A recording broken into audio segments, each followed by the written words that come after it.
ప్రతి ఒక్కరు కూడా దళితులు అనే విషయం మనం గుర్తుపెట్టుకోవాలి.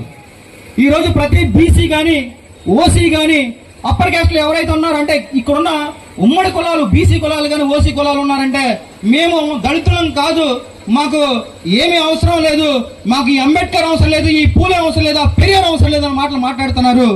ఈ రోజు అదే అంబేద్కర్ లేకపోతే, అదే పూలే లేకపోతే, అదే పెరియార్ లేకపోతే ఈ రోజు బీసీలు కానీ ఓసీలు కానీ ఎవరైతే అప్పర్ క్యాస్ట్ లో ఉన్నారో వాళ్ళ పరిస్థితులు ఏంటని చేసి అర్థం చేసుకోవాలని చెప్పి నేను తెలియజేస్తున్నాను.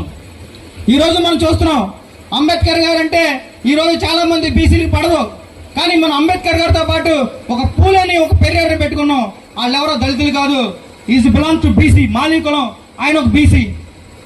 అంటే ఆ బీసీలను కూడా మనం గౌరవిస్తాను ఇక్కడ పెట్టుకుని, కానీ బాబాసాహెబ్ అంబేద్కర్ ఫోటో పెడితే నచ్చిన వాళ్ళు ఈ రోజు వందల మంది ఉన్నారు.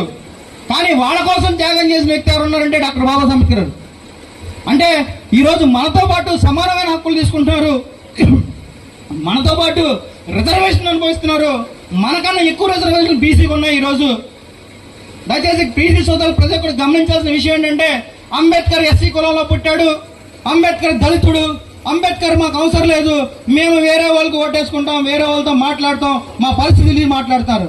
కానీ మీరు గుండెల మీద చేసుకుని మీ పిల్లల సాక్షిగా, మీ యొక్క సమాజం సాక్షిగా ఈ రోజు మిమ్మల్ని మీ ఆత్మవిమర్శనం చేసుకుంటే డాక్టర్ బాబాసాహెబ్ అంబేద్కర్ అనే వ్యక్తి పుట్టకపోతే ఎస్సీలతో పాటు బీసీలు ఓసీలు మహిళలు కూడా రక్షణ లేదనే విషయం మనం గుర్తించాలని చెప్పేసి ఈ బీసీ ఓసీలు కూడా తెలియజేస్తున్నా. జై భీమ్, జై భీమ్ చెప్పండి, జై భీమ్. ఎందుకంటే మనకి 15% రిజర్వేషన్ ఇస్తే వాళ్ళకి దగ్గర 34%, 40% వరకు రిజర్వేషన్ వాళ్ళకే ఉన్నాయి. ఈ రోజు మహిళలు ఉన్నారు చాలా మంది, మహిళలకు అంబేద్కర్ గారు మాకేం చేశారు, అంబేద్కర్ గారు మాకేం ఇచ్చారని మాట్లాడతారు.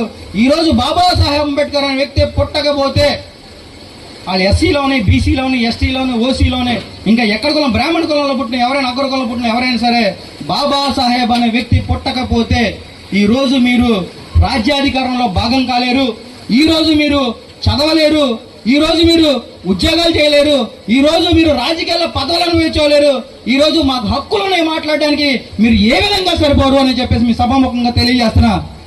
ఎందుకంటే బాబాసాహెబ్ అంబేద్కర్ తన త్యాగం చేయబట్టే ఈ రోజు మీరు పురుషులతో పాటు సమానమైన హక్కులు పొందుతున్నారనే విషయాన్ని గుర్తుంచుకుని, దయచేసి సమయం లేదంటే బాబాసాహెబ్ గురించి చెప్పాలంటే ఎన్ని రోజులు చెప్పినా సరిపోదు. కానీ అంటే అలాంటి మహానుభావుడు ఇక్కడ కనీసం 2 మాటలనే చెప్పాలనే ఉద్దేశం మీకు చెప్తున్నాను. దయచేసి మీరు బాబాసాహెబ్ అంబేద్కర్ గారిని తెలుసుకోండి, మీ పిల్లలకు తెలియజేయండి, మీ భావితరాలకి భవిష్యత్తుకు కూడా ఈ రోజు బాబాసాహెబ్ అంబేద్కర్ ఒక్కడే మార్గం అనే దిశను మీరందరూ తెలియజేస్తూ, నాకు ఈ అవకాశం ఇచ్చిన ప్రతి ఒక్కరు హృదయపూర్వక ధన్యవాదాలు తెలియజేస్తూ, అలాగే నా మిత్రుడికి మరోసారికి